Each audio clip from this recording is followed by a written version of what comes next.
সেই সুরেতে জাগবে ভারত, এই মোর সাধনার ধন। বজ্রে বজ্রে তোমার বাজে বাঁশি।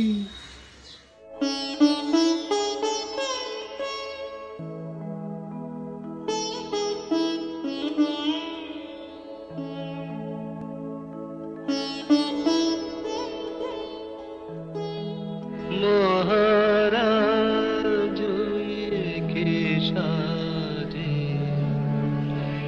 এলে হৃদয় পুরো মাঝে, চরণ তলে কোটি শশী সূর্য মরে লাজে।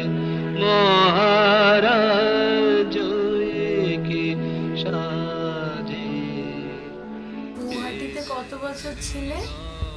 আমি 1.5 বছর গুয়াহাটি ছিলাম। তারপরে জোরহাট, আসামের সবচেয়ে খারাপ জেল, যেটা যেখানে ফাঁসি দিত, ফাঁসি মঞ্চ দেখেছি। যে মহারাজ কে সাজে। আর বইপত্র কিচ্ছু দেবে না। আমি তখন বিএসসি পড়ি, 4th ইয়ারে। খবর কাগজ কালি দিয়ে মুছে দেবে। আর আমার খাবারটা আলাদা আসতো, ওদের খাবার আলাদা আসতো। কি খারাপ কথা বলতো রে মা, ভগবান! ও জেলে না গেলে আমি জানতাম না যে এরকম কোনো কথাবার্তা আছে, ও শব্দ আছে। এই দুটো ঘরের চেয়েও আরও বড় একটা ঘরের মধ্যে আমি একলা পলিটিক্যাল প্রিজনার, আর 5টা ওই রকম।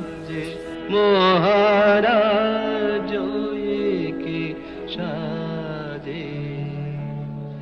একদিন কোনো একটা বিশেষ ইয়েতে বাড়িতে, ওর বাড়িতেই গান বাজনা সব হচ্ছে, ঢাকাতে সেটা। আমি তখন অনেক ছোট, তো সেইখানে সেতার শুনেছিলাম। তো শুনে খুব ভালো লেগেছিল। তারপরে যখন ঢাকার পাট উঠে গেল, শিলংয়ে আসলাম, তা আমাকে সবাই ঠাট্টা করতো, গলা আমার ভাঙা গলা ছিল ছেলেবেলায়। এই হেরে গলায় তো ওর গান হবে না, তাহলে কি হবে?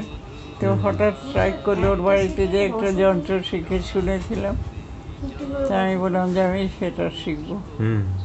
তো শিলংয়ে তখন সেতারও পাওয়া যায় না। বাবা ঢাকার থেকে যে আমার ছোট সেতারটা, যেটা তোদের ওখানে, সেটা ঢাকার থেকে বাবা নিয়ে আসলেন। ওইটাতে আমার হাতে খড়ি হলো। বহিছে মধুবাই। তেতিয়া অসমীয়া শিকিছিল। অসমীয়া তেতিয়াই মই ক'ব পাৰিছিলোঁ। ইমানকৈ অভ্যস্ত হৈ গৈছিলোঁ যে তেতিয়া ষ্টুডেণ্ট মুভমেণ্ট খুব জোৰদাৰ আছিলে তেতিয়া। ফ্ৰীডম অহা নাই ন তেতিয়া, সেইকাৰণে ষ্টুডেণ্ট মুভমেণ্টটো খুব জোৰদাৰ। ষ্টুডেণ্ট মই আজাদী চাই, মই আজাদী লৈ আহিছোঁ, জিন্দাবাদ জিন্দাবাদ।